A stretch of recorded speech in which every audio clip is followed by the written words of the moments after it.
Halo para tetua, para pecinta Donghua dimanapun kalian berada. Udah siap kancut dengan kelanjutan perjalanan dari Wanglin? Kuilah gak usah pakai lama-lama lagi, kita kancutkan perjalanannya dan selamat berimajinasi.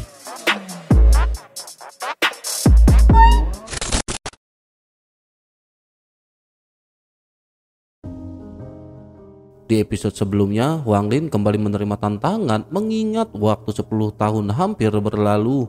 Setelah merenung beberapa saat, Wanglin memantapkan diri untuk pergi ke Suzaku demi memenuhi tantangan Hongdi.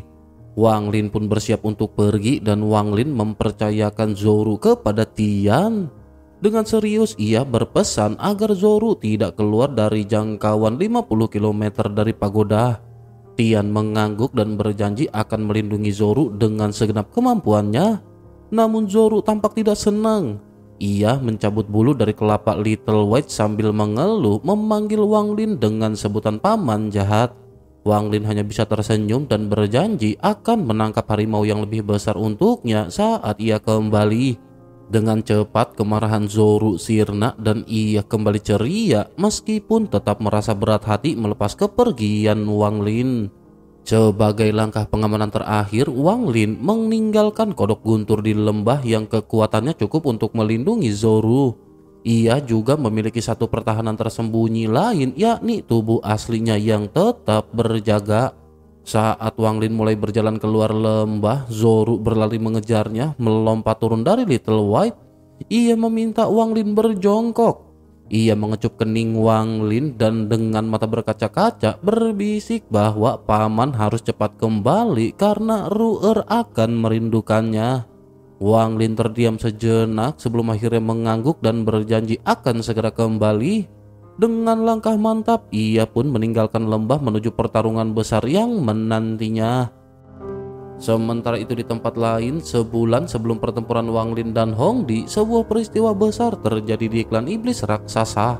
Salah satu leluhur mereka berhasil mencapai tahap transformasi jiwa setelah menyerap cukup banyak giok langit yang dibawa kembali oleh Chihu. Ia menjadi anggota pertama klan yang mencapai tingkat tersebut dan mengubah keseimbangan kekuatan di dunia kultivasi. Dengan diakuinya leluhur mereka sebagai kultivator transformasi jiwa, mereka kini resmi menjadi negara kultivasi peringkat kelima. Ini bukan hanya sekedar kenaikan peringkat tetapi sebuah pernyataan kekuatan. Bahkan seorang yang berada di tingkat ascendan dari Suzaku secara langsung turun tangan untuk mengesahkan status mereka. Hal ini merupakan sesuatu yang sangat jarang terjadi. Biasanya hanya seorang kultivator transformasi jiwa tahap akhir yang dikirim untuk menangani hal semacam ini. Perubahan ini tampak seperti setetes tinta di dalam air dan tidak langsung terlihat dampaknya, tetapi lambat laun akan menyebar dan mengubah keseimbangan kekuatan di Suzaku.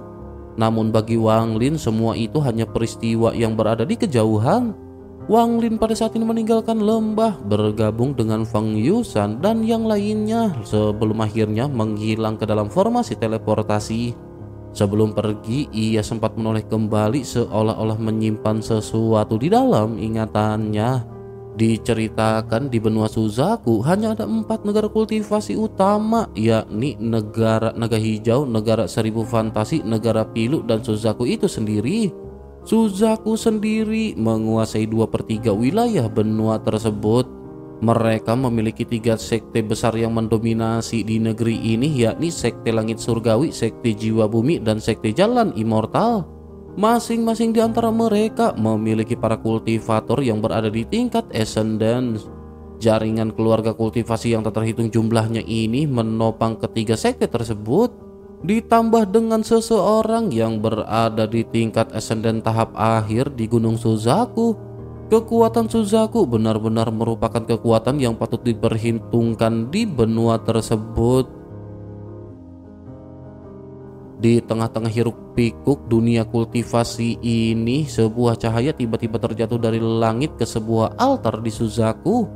Gelombang energi spiritual menyebar luas menarik perhatian para kultivator. Di sebuah gunung terpencil, Hongdi yang tengah bermeditasi seketika membuka matanya. Tatapannya dingin saat ia berbisik ternyata Wanglin datang. Wang Lin pada saat ini muncul di altar bersama dengan Feng Yusan yang tampak lega karena telah membawa sosok penting ini ke tempat yang ditentukan.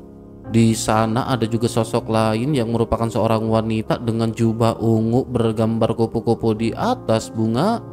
Ia mengenakan kerudung biru transparan yang menutupi wajahnya dan ekspresi elegannya sulit untuk diabaikan. Sosok tersebut segera bertanya apakah ini adalah sosok Cheng Niu. Wang Lin menatapnya tanpa terpengaruh oleh kecantikan yang ia miliki. Wang Lin menjawab dengan tenang sambil mengangguk bahwa ia adalah Cheng Niu. Wanita itu segera memperkenalkan dirinya bahwa ia bernama White Snow yang merupakan murid dari sekte Jalan Immortal. Gurunya telah memerintahkannya untuk menjemput Wang Lin dan membawanya ke tempat tinggalnya. Lebih dari itu, ia juga mengabarkan bahwa pertarungannya melawan Hong Di telah dijadwalkan dalam setengah bulan ke depan.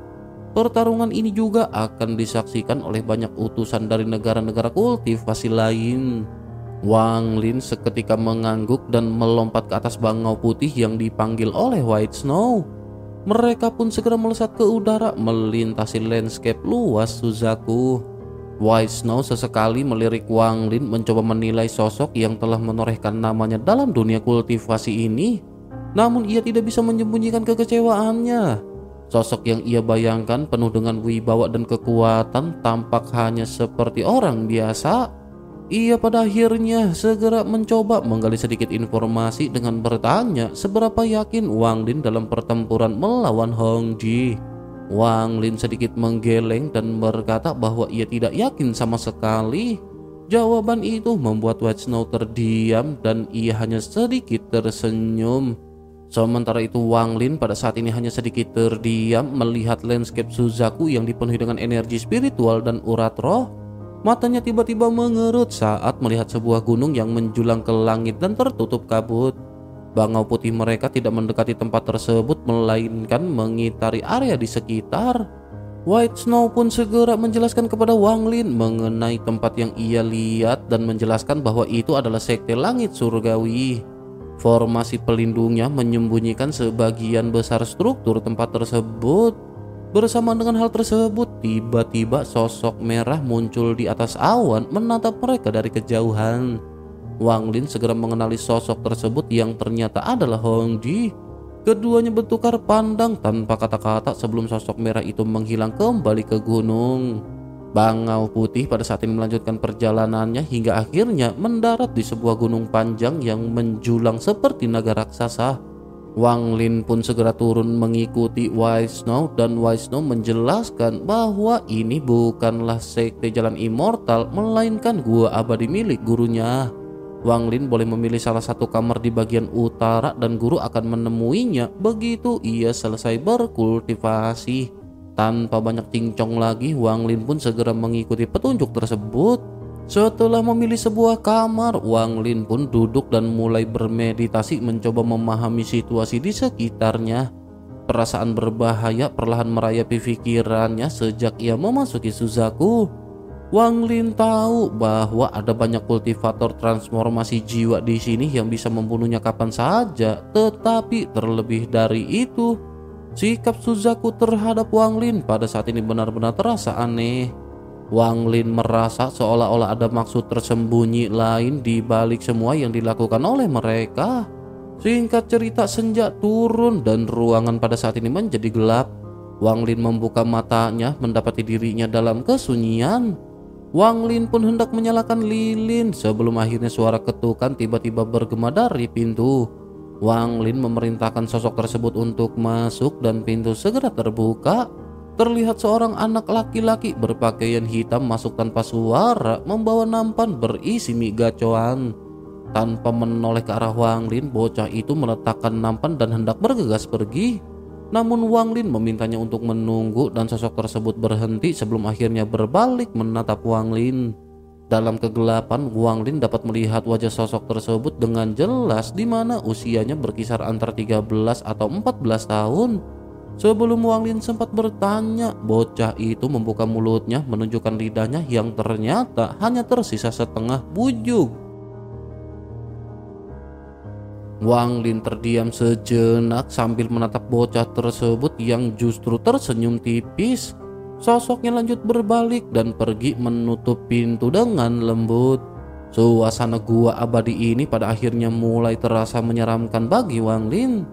Selama 3 hari berikutnya, hanya bocah itu yang terus-menerus masuk ke ruangan Wang Lin. Saat ia keluar untuk menyekeli giginya, Wang Lin mendapati bahwa semua pelayan di tempat ini kehilangan setengah lidah mereka. Yang lebih buruk lagi adalah area di sekitar dipenuhi dengan segel yang kuat mencegahnya pergi lebih jauh.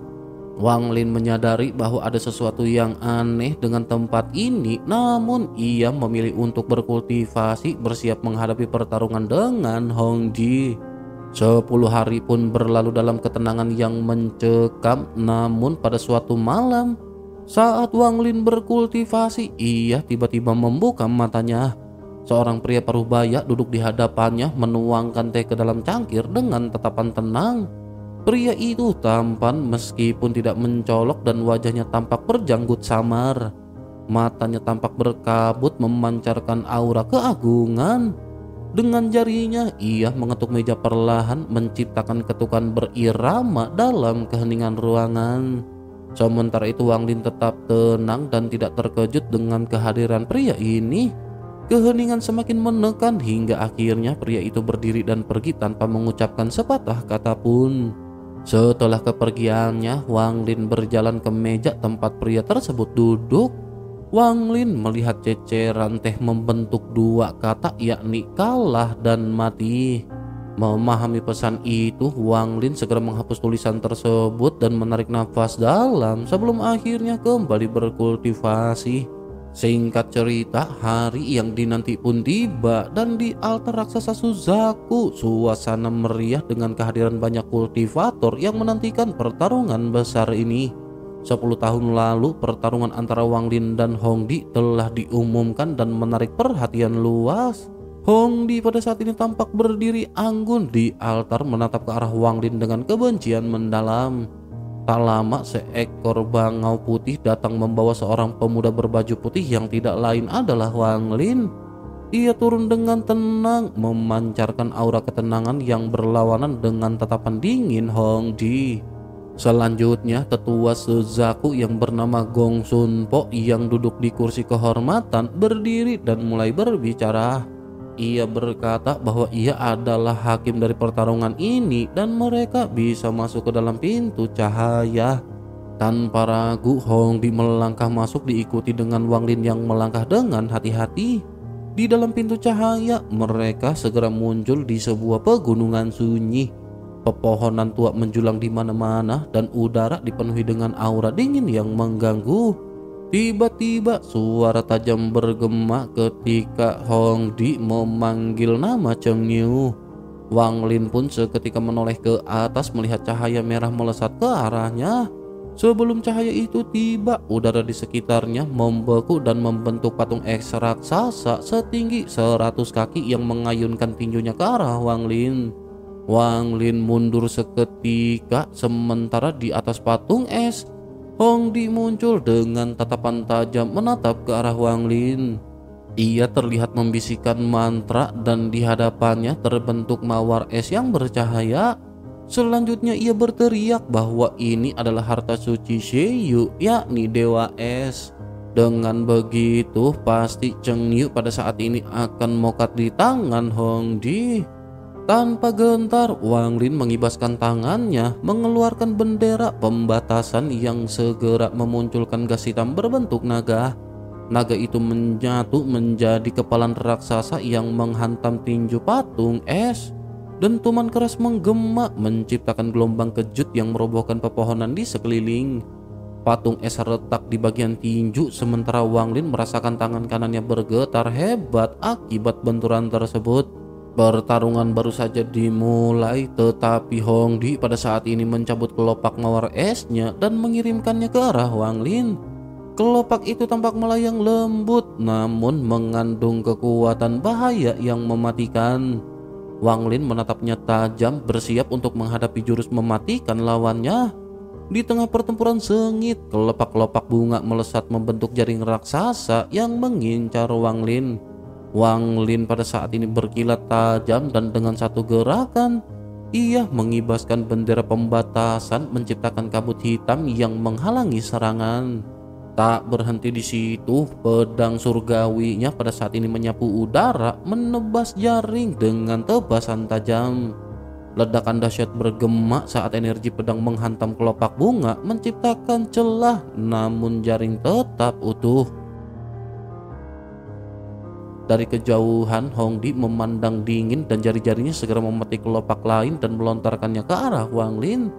Dengan satu segel tangan, kelopak itu membesar melaju dengan kecepatan luar biasa. Tanpa berhenti, Hongdi segera mengorbankan setetes darahnya menyulap kelopak berikutnya dengan 9 simbol pedang merah darah yang segera melesat ke arah Wang Lin. Serangan ini dibarengi dengan tinju es raksasa yang mengguncang tanah di setiap langkahnya.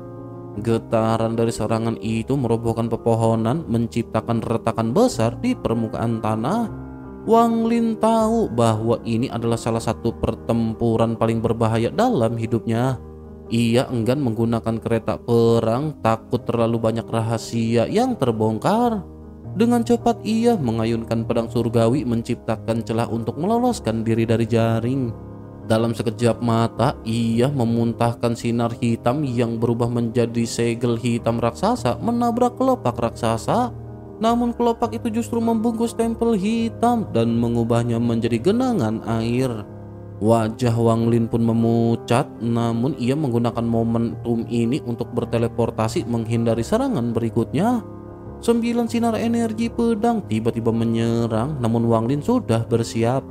2 lonceng muncul dari dalam tasnya bertabrakan dengan energi pedang dan menciptakan gelombang suara yang menghentikan serangan sesaat. Namun jeda itu hanya sementara karena dengan kecepatan kilat, sinar pedang pada saat ini kembali meluncur. Tidak ingin kehilangan momentum, Wang Lin segera menerjang ke arah Hongdi. Namun tangan raksasa es melesat lebih cepat dari sebelumnya dan menghantam tubuh Wang Lin hingga terlempar mundur. Dalam waktu yang bersamaan, 9 sinar energi pedang menembus tubuhnya, disusul kelopak bunga raksasa yang membungkusnya tanpa celah. Hongdi pun seketika tertawa dingin dan berteriak sebaiknya Cheng Yu menerima kematiannya. Namun tepat saat ledakan bergema dari dalam kelopak, sinar hitam menerobos keluar. Dalam sekejap kelopak terbelah dan Wang Lin kembali muncul. Rambutnya terurai liar. Tatapan dinginnya menyiratkan kemarahannya yang membara. Baju zirahnya penuh retakan, namun 9 sinar energi pedang yang mengincarnya telah hancur. Wang Lin pun segera berkata dengan suara rendah namun berisi ancaman.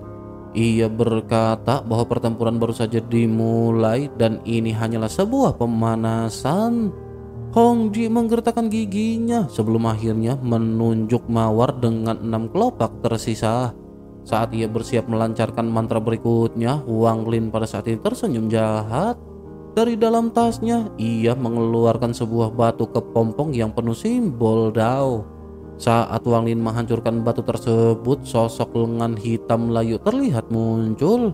Ekspresi Hongji seketika berubah drastis menyadari bahwa itu adalah lengannya. Tubuh Hongdi selanjutnya bergetar hebat dan ekspresi di wajahnya mulai memucat. Dengan kemarahan membara, ia pada akhirnya kembali menyerang, mengorbankan 6 kelopak terakhirnya yang berubah menjadi 6 wanita berbaju merah.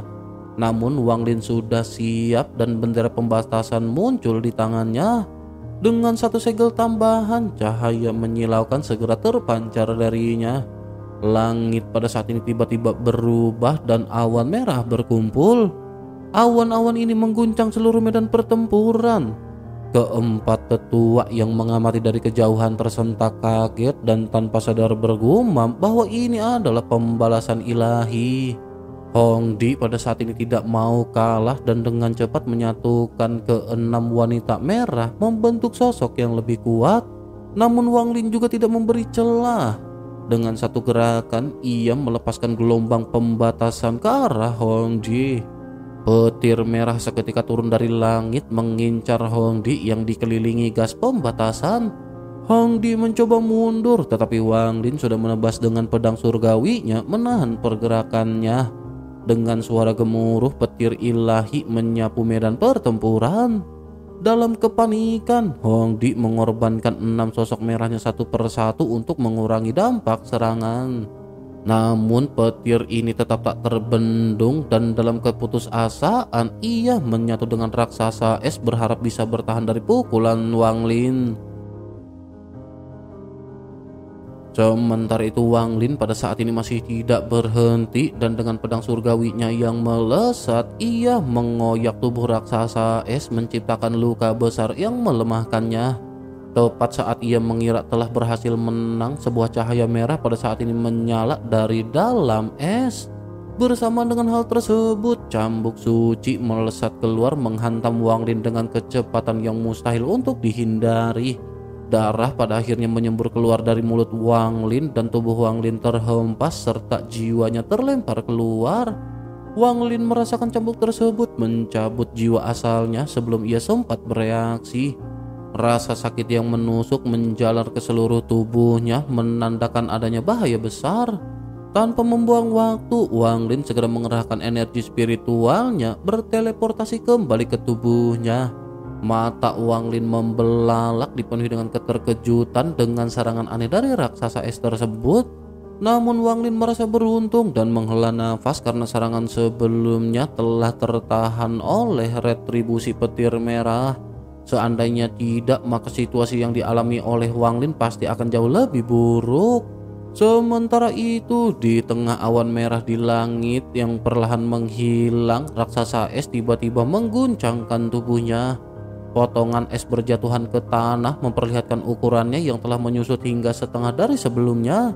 Menyadari bahaya yang terlalu besar, Wang Lin tidak ragu untuk berbalik dan melarikan diri. Jika cambuk itu kembali mengenainya dan jika jiwa asalnya akan tercabut lagi, tubuhnya akan bisa hancur. Ini merupakan resiko yang tidak bisa diambil oleh Wang Lin. Sementara itu, di atas kelapa raksasa, Hong Di menatap ke arah Wang Lin dengan penuh kebencian. Ia berteriak mengeluarkan perintah yang membuat raksasa tersebut semakin gesit. Tanah bergetar ketika raksasa itu mulai mengejar Wang Lin dengan kecepatan yang menakutkan. Sementara itu Wang Lin terus terbang menjauh sambil menelan pil demi pil untuk memulihkan energinya. Ia mengabaikan raksasa yang mengejarnya.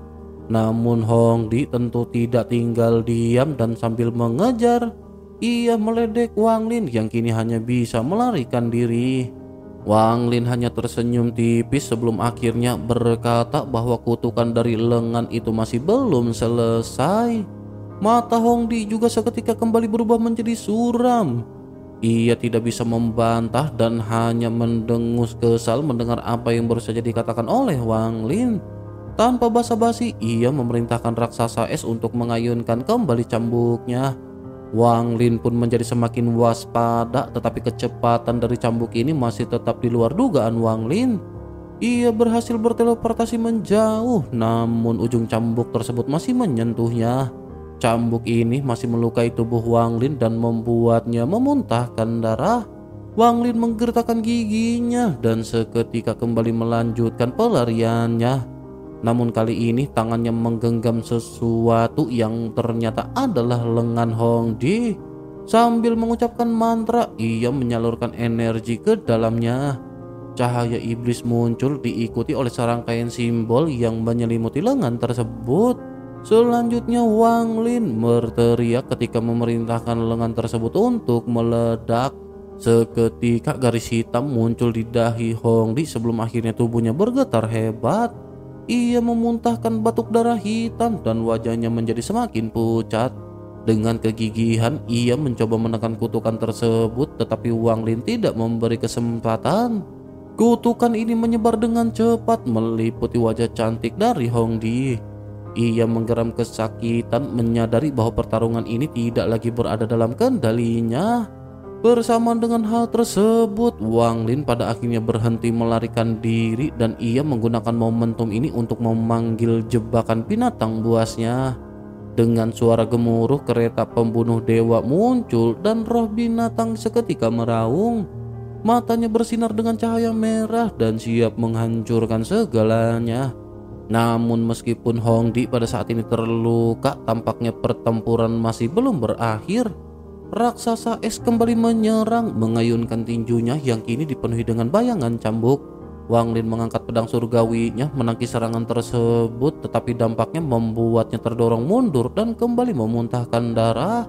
Selanjutnya Wang Lin memutuskan untuk menyerang balik. Dengan satu tebasan penuh tenaga, pedangnya memotong lengan kanan raksasa es. Es yang menyelimuti lengan tersebut mulai runtuh, menyusut hingga seukuran lengan manusia.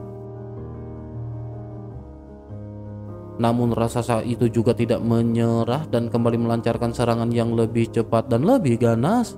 Wang Lin terus-menerus berusaha untuk menghindar, sementara pedang surgawinya kembali melesat menciptakan suara ledakan di udara.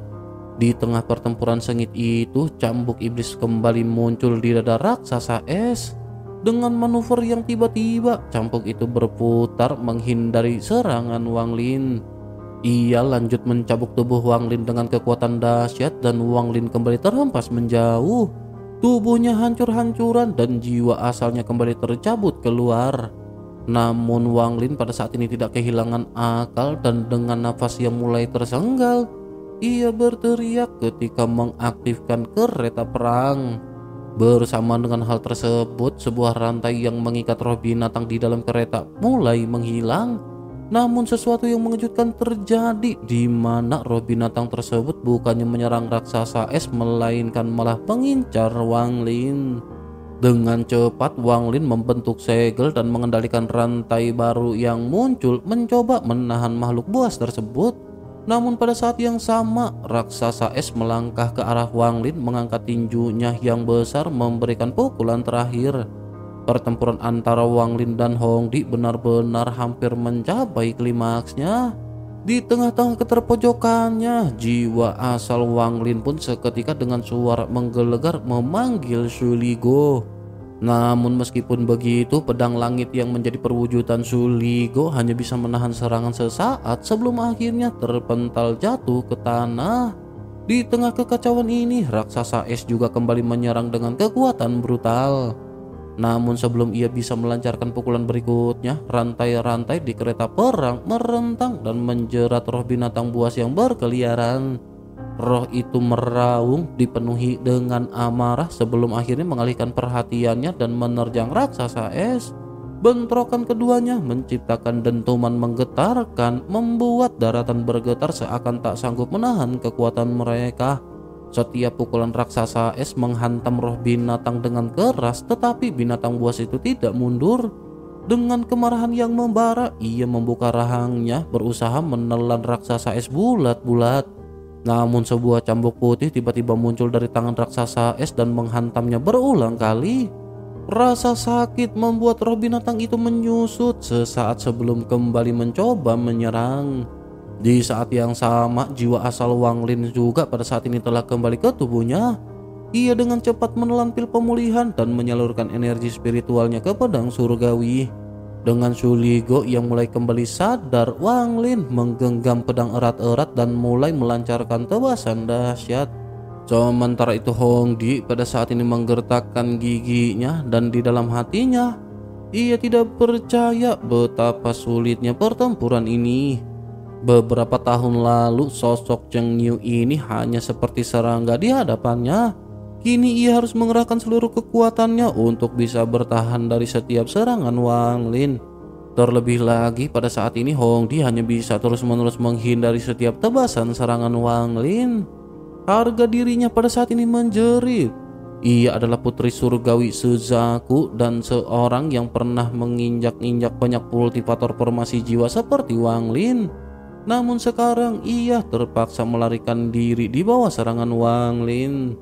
Bersamaan dengan hal tersebut, ledekan Wang Lin juga pada saat ini bergema di udara ketika melihat sosok Hongdi yang hanya bisa melarikan diri. Hongdi pun kembali diliputi dengan amarah.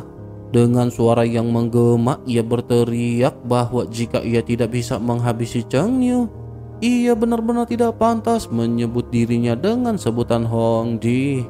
Begitu selesai bergumam, ia pada akhirnya segera mengucapkan satu kata ketika mengeluarkan avatar. Seketika itu aura mengerikan menyelimuti medan pertempuran dan di depan raksasa es muncul sesosok aneh. Sosok ini merupakan mawar tanpa kelopak hanya dengan 2 benang sari. Tanpa ragu jiwa asal dari Hongdi keluar dari tubuhnya dan memasuki benang sari tersebut.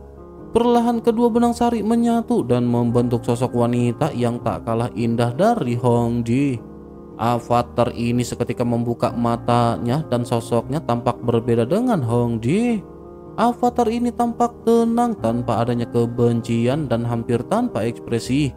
Mata dinginnya menatap ke arah Wang Lin dan dengan suara yang bergema ia segera berkata bahwa Hongdi rela mengorbankan kesempatannya mencapai tahap transformasi jiwa lebih cepat. Hal itu ia lakukan hanya agar ia dapat menghabisi Cheng Niu.